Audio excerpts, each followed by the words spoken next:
Hola, bom dia. Carl Munson here with the Good Morning Portugal live stream here on Facebook. Live on Facebook every morning every weekday morning at 9.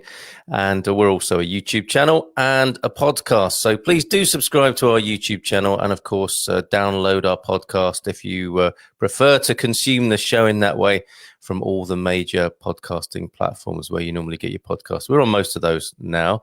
And we're fast approaching 15,000 downloads and 300 episodes, downloadable episodes. So I'm really chuffed with that. And as part of this whole story, we've had some really lovely additions to people's resources and pages and blogs and so on. You know, this is part of a whole kind of burst of energy for us just recently. Of course, because we're starting our collaboration with Expats Portugal on Monday. And also an evening collaboration on Thursday of next week as well. So lots of exciting things happening, one of which will be the blog yesterday from Alison Sheldrake. You might remember her. She was a guest of ours who was talking about her book. She's based in the Algarve, and it details her story here in Portugal, her journey, you know, what we're all about here really for the expats and explorers coming to enjoy a great and wonderful life in Portugal. And Alison writes the Algarve blog.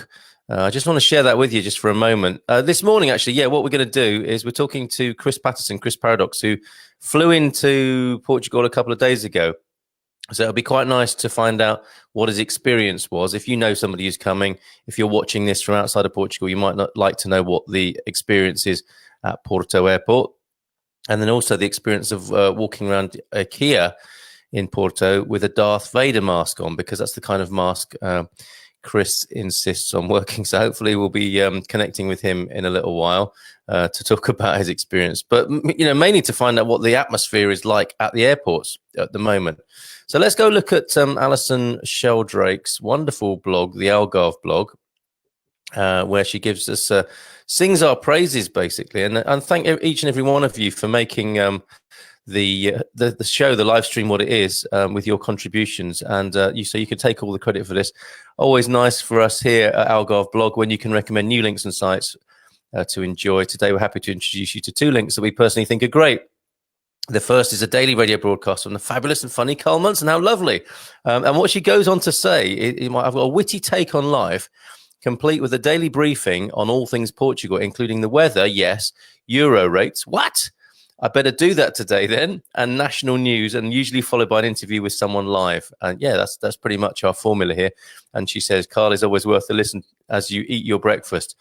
That never occurred to me. I know that there's one particular lady of leisure who likes to listen to the replay at around 10, I think. And she consumes her breakfast while tuning in to the replay. But that never occurred to me that people are having their is it poco almoço, their little lunch, their breakfast right now whilst watching the show. So let me know if you are. What are you having? What do you have for breakfast? Portuguese orange juice, I hope. Peter, good morning, Carl, from a breezy but sunny Castanheira de Pera. Yeah, we'll have a look at the weather in just a moment. FD Devane, who reminds me that we're starting our sport report, not tomorrow, but Saturday after. Bon dia to you, FD. And Gary as well. Bon dia todo.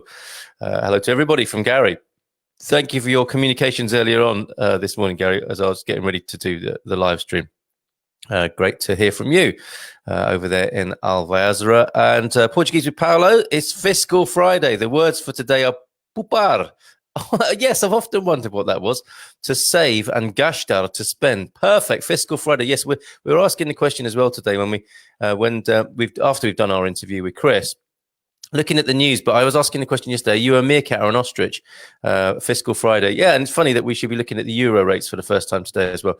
We all need to do a bit of both these days, poupar and gastar, these days when local businesses need our support. Well said, Peter. I try to help the bars of Castanheira de Pera as much as I am able. Still boozed up from the night before, possibly, but doing his bit to stimulate the economy, particularly in the bars and restaurants. Good man, keep it up. Keep up the good work. Much needed frontline activity. Having coffee and sunshine for breakfast. Very good. Nice one, Owen. I'm sure it won't just be any old coffee. The guy is a gourmet and an excellent chef. So it won't be just any old coffee. And bon dia, Carl. Bolo y Cafe from Maria Leslie Avery. Hello to you, Maria. Nice to have your company. Bolo d'arroz, would that be, or just any old cake? Let us know specifically. We need to drill down into that sort of information. I want to know what sort of cake you're having this morning. So lots of lovely vocab. And my placeholder pictures you'd have seen this morning. Now Rubar. Quick look at that again. No stealing. That's a field of cabbages just up the road from me. I love that picture or that scene. And somebody's obviously cheesed off with people nicking his his cabbages from the field there. So no robbing from him. All right. Euro rates then. Should we do that? I mean, we sort of loosely drifted into a fiscal Friday because, and I will go to this. I put, well, I was talking yesterday, about, come on, guys, this is the economic elephant in the room. What's going to happen? I read that story from the, or that, I hate calling them stories, but it's an article from one of the Portuguese papers about, the worst economic conditions since the Great Depression that Europe suffered from so badly. And we're not really talking a great deal about it, are we? And I was saying, basically it's going to be two kinds of people. It's going to be ostriches or meerkats. And I'd like to think that we're, us lot are the meerkats, thinking about what's going to go on. And happy homesteading is all part of that, of course, the preparation and being more resilient in the face of the dominant capitalist culture that seems to be collapsing in front of our very eyes. But I got to keep it light. Colombian, of course, yes, discerning coffee choice there. Toast and pumpkin Abbott jam. What is that? What's pumpkin Abbott jam? Tell us more, Gary. Bon dia from a wet Southampton, says Paul Williams. Oh, well, hopefully not long to go now, Paul. Morning, Carl. Happy Friday indeed. Fiscal Friday and Feliz Friday. I'm mixing it up there from Claire and Steve in Falasia down there in the Algarve. So good to have your company. Thank you very much indeed. So I'm going to look at these euro rates. I've never done this before, but why not? Let me know what you think and whether we should do this. I mean, I've never understood it really, why it is that the news, it always finishes with the stock markets. Like, how many of the people watching actually are interested in whether the Dow has risen or fallen, or if it's just some sort of hypnotic thing that gets done to us to make us think it's important? I mean, do you? I'm asking you directly. Do you like to know the exchange rates and the market movements? I don't know anyone who does. So a very quick look at the euro rates, because this is what Alison promised people. For a British pound, for example, you'll get €1.10. That's dropped. That was 1.16 some time ago, wasn't it? So British economy in that respect not doing so well. US dollar, you get 0.89, rounding it down, of a euro. And I was going on in my mind to rupees there. And in case you are buying euros with rupees today, you'll get 0.01 euro for your rupee today. And just one more, Australian dollars will buy you 0.61 of a euro. I hope that helps. I really do. I see Chris is waiting in the green room in the sunshine. I've got a fake green screen sunshine behind me. He's a wise man. He's out there with the real thing. But just very quickly, because we're going to be looking at these news stories after we've talked to Chris. There is a story. Keep calling them stories. When did that happen? When did articles become stories? But this is from the Portugal news. Illegal migrants crossing the Algarve increasing. Now that headline makes you think about the numbers increasing. In the article, rising. A little quiz for you. Over the last 6 months, how many illegal immigrants have come into to Portugal? Okay, so you get a sense, don't you, from the alarming headline, possibly illegal migrants crossing the Algarve increasing. What would you think the numbers are?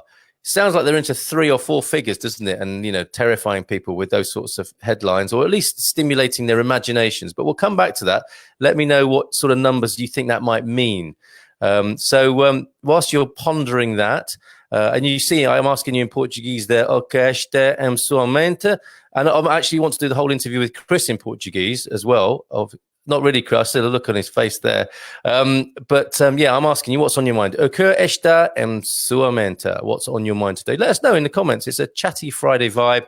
And to continue that theme, Chris Paradox is here, chatting to us about his experience coming into Porto Airport a couple of days ago. Good morning to you. Hola, bon dia, Chris.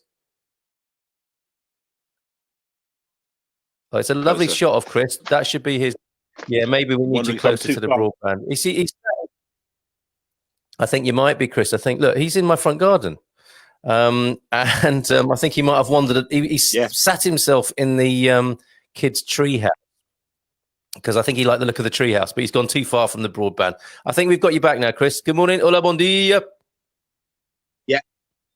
Hola, bon dia. Can you hear me okay? Long. Oh, we're caught up now. That's fine. I can hear you just fine now. Welcome to Portugal, Chris. How are you? I'm great and really, really happy to be here. I can't tell you how happy I am to be here, Carl. Excellent. Although you probably want me to. Yeah, I do. Yes, say a bit more. There is quite a long delay, but I think it might catch up. Don't worry, it's fine. Stay where you are, because I'll just ask you a question. You can run with it. What I was wondering, and this is what I think people might want to know, is what sort of reception did you get at the airport the other day? You flew into Porto from the UK. What's that like? Yeah. Well, the UK end was drama after drama after drama, but that made sense because since the middle of April, when I felt very clearly that I didn't want to be in the UK anymore, and more importantly, I wanted to be on the land. I didn't want to be in a city. I didn't want to be dependent on the system, and I wanted to become a homesteader. And Pretty and Carl, who were already on that journey, said, "Come with us." So since that time, obviously I've had to make lots of arrangements and let go of a lot of things in the UK. So it's been a journey coming up to that. And when we actually left on the was it Tuesday morning for the airport, I knew just from past experience that there would be a great force trying to stop me leaving the UK, which I felt as a projection of my own resistance to change that would manifest in the outside world. I don't know if anybody has had this experience, but you know when you're trying to do something new or go into the unknown or make a major change, that part of you that doesn't want to change seems to have agents in the world. You know what I mean? Oh, yes. And they came flying at us in the form of not allowing me to take one of my bags. Then one of my bags was overweight, so I had to wait for 15 minutes while we were late for the plane. Then the customs, we had to check our bags, four bags twice, because they had scissors and silly things in them, and bottles of cream. And we were super late. We were the last people onto the plane. And I have a thing where I choose not to wear a mask or a typical traditional mask. So I have a Darth Vader mask. And a couple of people in the airport asked me to put it on. Yeah, exactly. The force is strong in this one, Luke. So I wore the Darth Vader mark, but I didn't get a single glance in the UK airport, which I found quite funny in itself, that nobody had any sense of humor about it. And we eventually got on the plane, and very nice, actually. Wizz Air. The stewardesses were actually really nice. And they asked me once to put a mask on, a proper mask. And I sort of put it just below my mouth. And then as soon as they went past, I took it up again. So I didn't have to wear a mask all on the plane. And then when I got to Portugal, everything was different. It was pretty much the smoothest I've ever been arriving at an airport anywhere. The customs guy just waved us through without asking us any questions. They did the temperature check, and we all passed that in flying colours. And it was nothing. It was like getting off at a train station. It was it was so easy. And we were picked up by the wonderful Maria, a friend of ours, who took us back to her house. So at the Portuguese end, the journey was absolutely sublime. So no complaints whatsoever. Amazing. So pretty much then all the COVID awareness, if you like, COVID consciousness, we could call it, can we? Was just a temperature reading from a thermal camera. Exactly. Wow. Yeah. Okay. Oh, and a couple of the people in the airport did ask me to put a mask on, so I put my Darth Vader mask on, and they were happy with that. That's amazing, isn't it? So some people are going to be wondering, what's so special about Chris Paradox that he doesn't wear a mask? Why is that? And then when he does, he wears a Darth Vader mask. What's that all about? There's nothing special about me. It's more that I have a very unusual perspective on the whole COVID thing. I went to live under a tree in a park 18 years ago, and I dropped out of the world. And while I was in the park, I had what I describe as a mystic experience. And then when I came back into the world, and I looked at the news, and I looked at politics, and I looked at government, and I looked at the banking system, the money system, to me, it was all the emperor's new clothes. It was all a sham. And that the people, the authorities of this world, act as though, or certainly try to convince us that they care about us and that they care about public health and they care about the people. But my understanding is that they don't, and that they care about us as much as a factory farmer cares about his animals. They certainly don't want us all to die, because how can they milk us, and how can they slaughter us, and how can they profit from us? So I don't believe that the authorities of this world care about us. And that has been borne out over the last 18 years. And it's certainly been borne out with the COVID thing, which I understand to be a complete hoax. The CDC, which is the official body that everybody listened to, announced on the day of George Floyd's murder, coincidentally, that the death rate from COVID was 0.05%, which is the same as the death rate for a woman in childbirth. It's far less dangerous for the flu if you're under 49. If you're between 49 and 65, it's about the same as the flu. And if you're over 65, it's worse than the flu, much worse. It's 1.3. So the vulnerable population is people with comorbid conditions and who are over 65. All we needed to do was quarantine them. We didn't need to lock down the world. We don't need face masks. We don't need social distancing. There's no science behind any of them. Hello. There's absolutely no science behind. Here's a good one. Social distancing came from a 14-year-old girl's school project. There's no science behind it. They got it from a 14-year-old girl's school project. Masks, the CDC themselves said, don't wear a mask if you're healthy. It's bad for you. You're breathing in your own viruses. You're restricting your oxygen, which lowers your immunity. And most people fiddle with the mask, so you're spreading the virus. So they said themselves, don't wear masks. But then the government's decided to make it mandatory. And I refuse to wear something that doesn't stop the spread of disease, but makes me ill. That's why I don't wear one. I just refuse to, because I know the people who are telling me to do it don't care about me. Mm-hmm.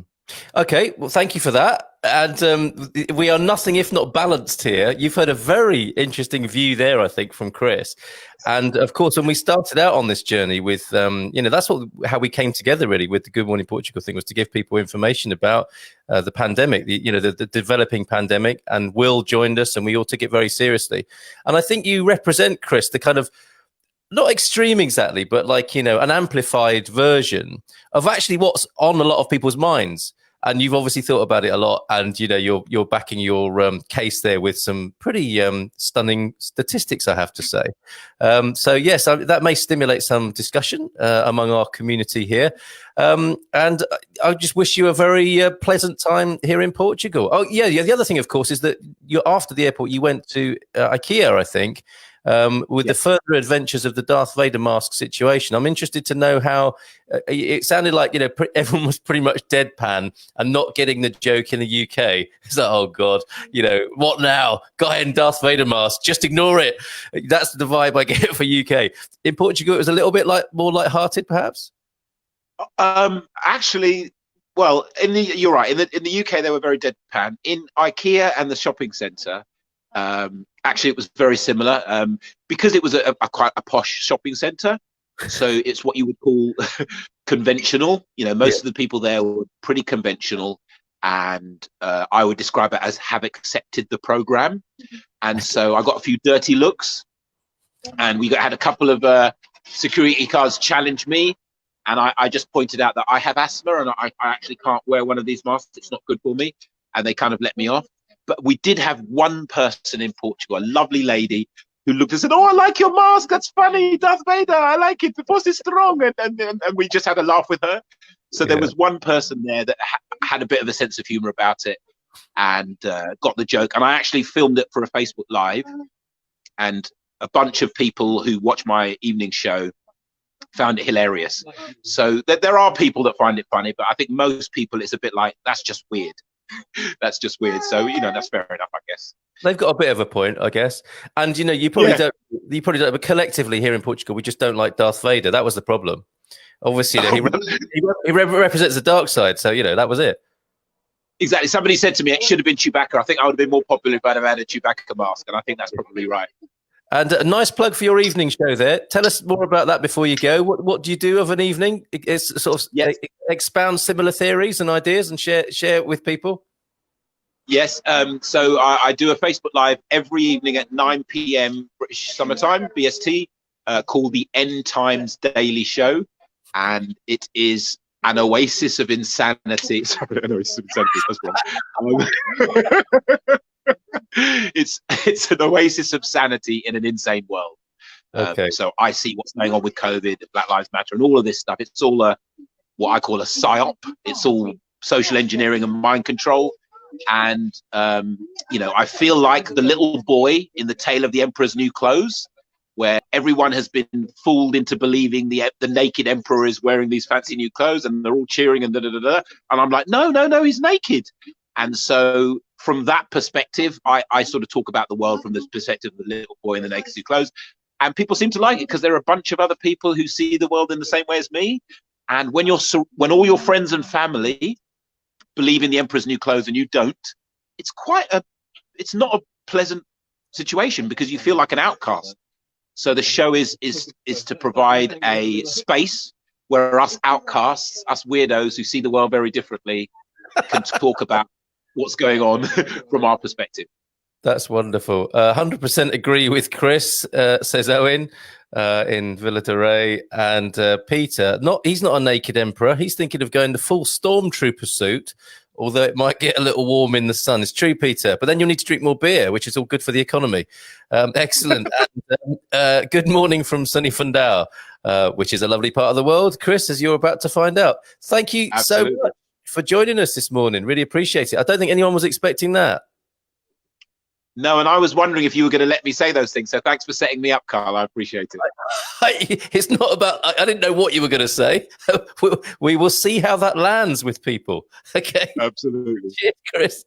Bye for now. Bye. Take care, bye, guys. See ya. Bye. Yo, hello. Okay, ask Chris to have a look at my End Times COVID videos I made during the first weeks of lockdown. Very light-hearted. You're a dark horse, Peter Wilton Davies. I didn't know anything about that, but I will pass that on. Absolutely will pass that on to Chris. I didn't know you'd made End Times COVID videos. How incredible is that? And this is it, isn't it? Once we begin talking or sort of opening the door on other views around this, because like I said, when we started out here, I was very keen to present, a very official line that was supportive to expats and explorers. So we knew what to do in a show, in the English language, so that we could understand and not find ourselves, on the wrong side of the law or on the sharp end of the stick, as it were, with this sort of thing. And gradually, like with everybody, I think it's like things have started to make less sense and not add up so well as we've made this journey together. And then as soon as you open the door, you discover that parts of your community have already been making End Times COVID videos during the first weeks of lockdown. But as Chris says, we don't necessarily share those things with other people because I guess we just, it's kind of difficult to stand out and be vulnerable and, be different in many ways. But that shouldn't stop us. We're the happy homesteaders here, and we are already standing out a little bit. Or are we standing out? We're kind of also retreating into the hills a little bit as well. Also featuring Portuguese with Paulo. Oh, our man Portuguese with Paulo, who teaches us Portuguese. He's the big scary zombie. What is not to like about End Times COVID videos featuring big scary zombies? Nothing terrifying about that at all. Everybody, I can't wait to have a look at those, but I've got a show to do, so I'll stay with you for a little bit longer. So we're having a little bit of a look at the news. We forgot the weather so far, so let's do the weather according to. Let's have a look. Yes, the Portugal resident. We will share this particular angle on the weather. Scorching heat wave on the way with temperatures set to soar towards 40 degrees. Wow.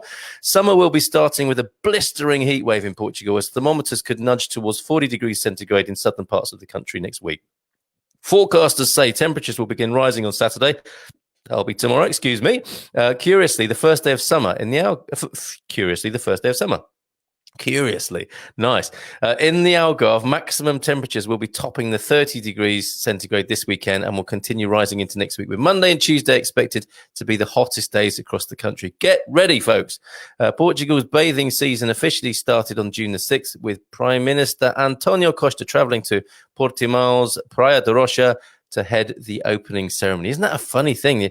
An opening ceremony for the official bathing season. That's delightfully Portuguese and lovely. So there you go. That is a little look at the weather. And I'm going to return now to that poser I put to you, that question about this idea of illegal immigrants crossing to the Algarve increasing. And by what factor would you imagine the increase is taking place? The Algarve is increasingly being sought after by illegal immigrants as a gateway to the European continent. And in recent months, this trend has been rising. Thanks to the PortugalNews.com here. Over the past 6 months, the Algarve region has seen 48 illegal immigrants from North Africa entering the country, with the last case recorded on the 15th of June in Valdelobo, when a vessel with 22 Moroccan migrants was intercepted. In December 2019, a group of 8 migrants arrested on the Algarve coast, and in January this year, 11 Moroccan citizens were detected off the island of Armona in the municipality of Alhau. And on it goes, but really, over so many months, this is very few people, folks. Okay. Now, I'm not saying it's a good situation to have people rocking up on the beach. Obviously, that's horrible for them. That is difficult for the country where they're coming into. This is massively disruptive. We know this. We are immigrants and explorers ourselves. We know the stresses, albeit in our easygoing middle-class way. But I think we have to be very careful when talking about, I mean, it's technically an increase, but I also get the sense that it's a little bit of a distraction possibly as well, and not quite the scandalous kind of idea it may be presented to be. And I'm very glad to see that Edward Cabrita says it's very premature. There were tens of thousands of arrivals in Spain, and we will not be able to draw any conclusions from the most recent arrivals in Portugal. We're attentive. I'm in talks with Spanish and Moroccan authorities, and I hope to establish in the coming weeks a direct meeting with my Moroccan counterpart on several topics, including this one, said Eduardo Cabrita. Now, he is the Minister for Internal Administration. And he said, his keyword there is premature to consider that Portugal was a new migration route Cabrita underlined that at the moment, Portugal had 3 legal migration agreements pending with Morocco, India, and Moldova. Why Moldova? That's interesting, isn't it? What we want with Morocco is to open a mechanism for legal and prepared migration. Now, that's all very well and good, isn't it? And clearly, the best way I would have thought to have people live in their homeland, which is presumably where they want to be a lot of the time as well.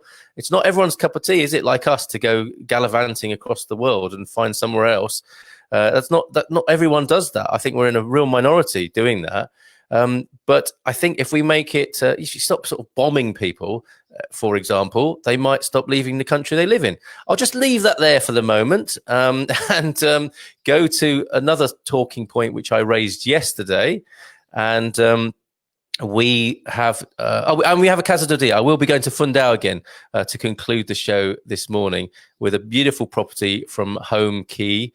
Before I go to the Expats Portugal Forum, let me tell you, as well as being featured in a blog on Algarve blog, JulieDawnFox.com have also featured us as another online resource, another one of her online resources for living in Portugal. Good Morning Portugal morning radio program. And every weekday from 9 a.m. he invites various guests from Portuguese language teachers, resident bloggers, relocation specialists, and others to join him on the show. And let me extend that invitation to you. If you've got something to say, I was going to say interesting. It's always interesting, people's adventures. So if you want to come and join me on the screen at any time to talk about your adventure, just let me know. Send me a message. But thank you to JulieDawnFox.com for listing us. Really appreciate that. We're also going to be in Home Key Portugal's newsletter next week, I believe, talking about Good Morning Portugal. You're part of an amazing community here, everyone. And July the 7th sees our feature piece in Relish magazine, the wonderful online Portuguese food and culture and drink online mag. Really good to be part of that as well. So some lovely developments for us.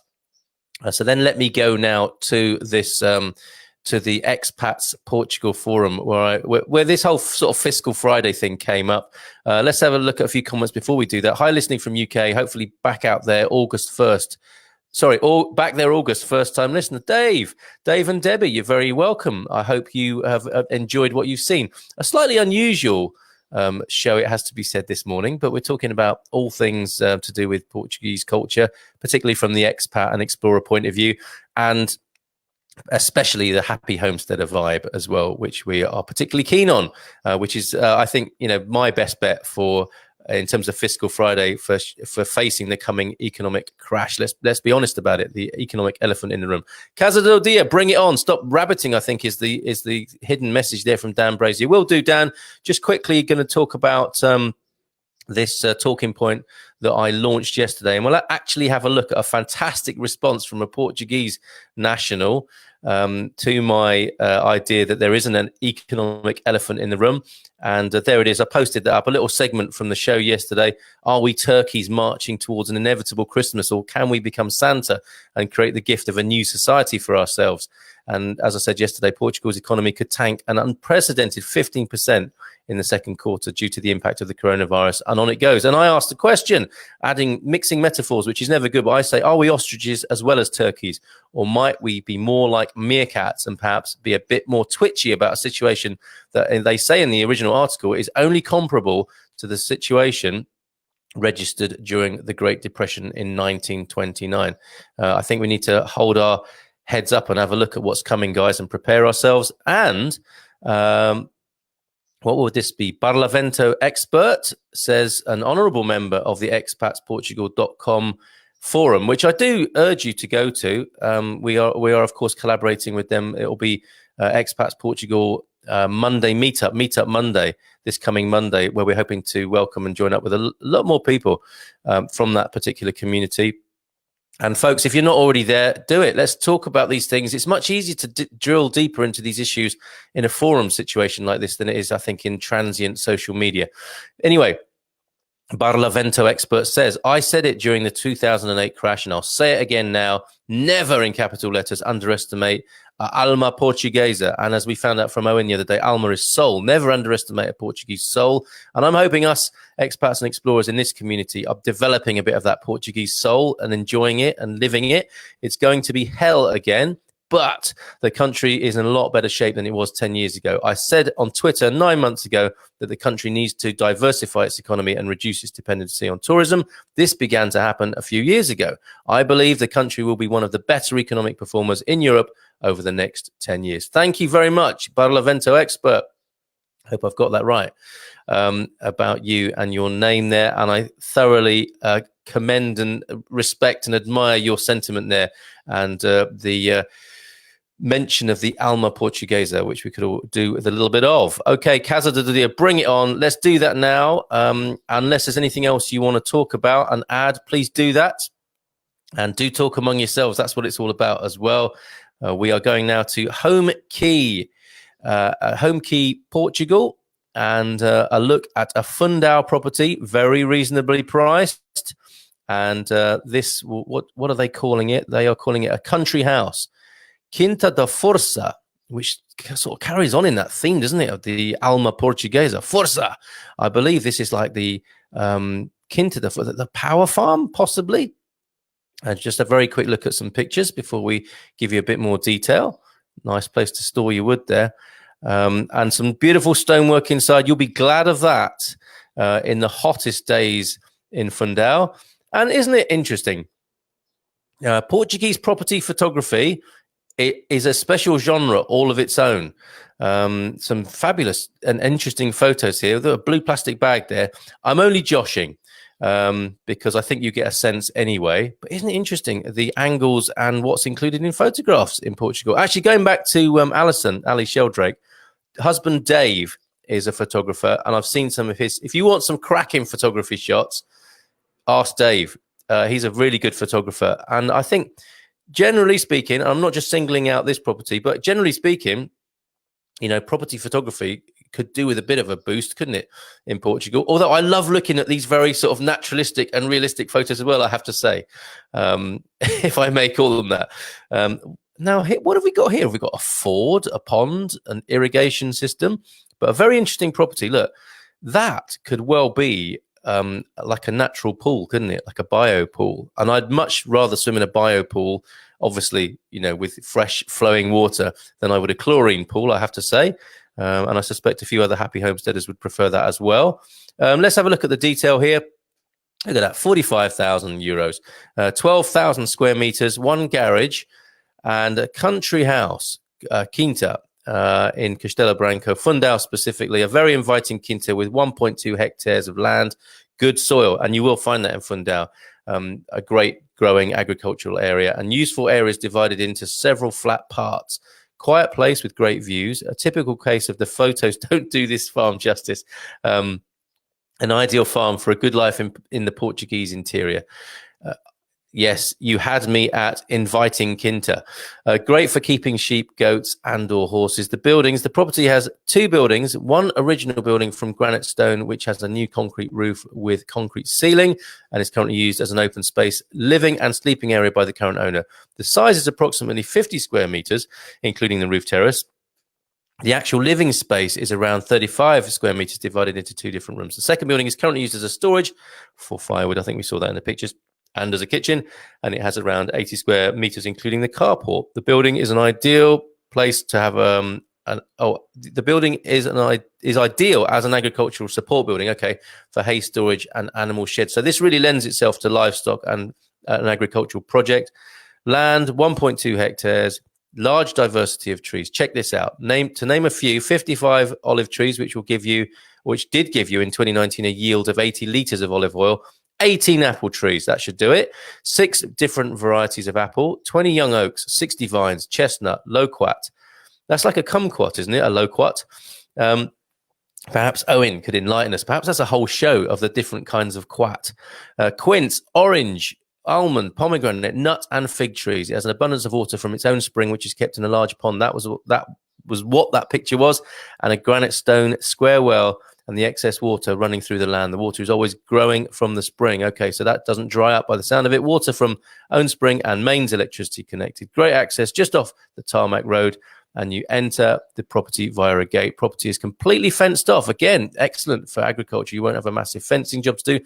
Location, farming area, very quiet, magnificent views to the Gardunha mountain range. Yeah, beautiful. 1.5 kilometers from Atalaia do Campo, 21 kilometers from Fundão, and 30 from Castelo Branco. Pretty awesome. Keywords here: quiet area, no neighbors, garden, lawn, access via paved road. Got a lot going for it. Water well, borehole. It's ticking a lot of boxes for the potential happy homesteader.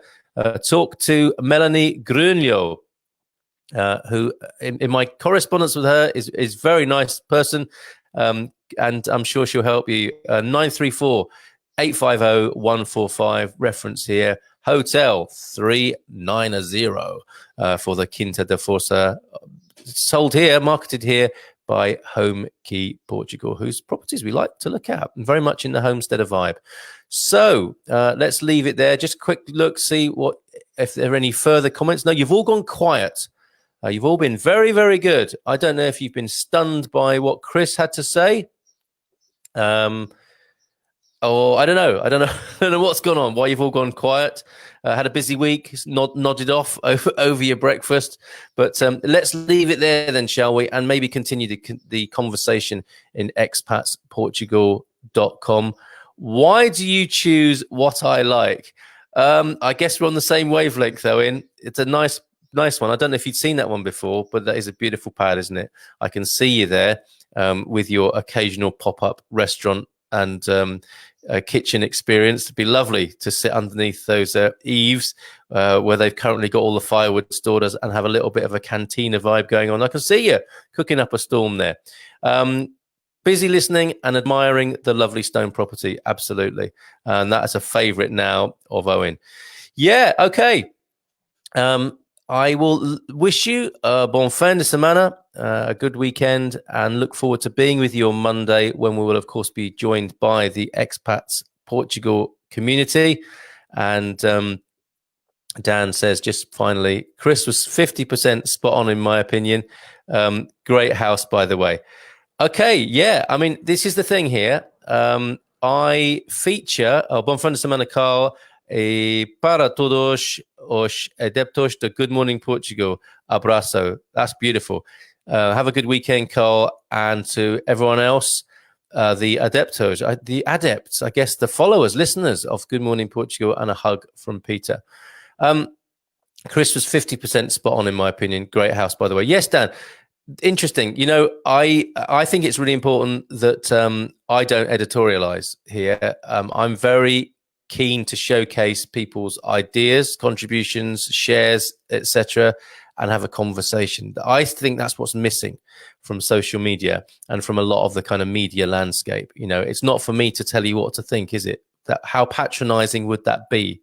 It's for me to share with you things that I think are interesting. That's my only kind of editorialization, is like collating and curating things that may be of interest within the context of living a good life as an expat and an explorer in Portugal, and you know, within that happy homesteader vibe. Anything that connects with that, I'll share it with you, and you're all grown-ups and you'll have your opinion, and we can talk about it like civilized and respectful human beings. How cool is that? And how rare is that? Adeptos are fans. Thank you, Peter. And Gary had a bad day with text today. Yeah, I'm just going to go back. The jam thing. We go from COVID hoax to pumpkin jam. We've got everything here.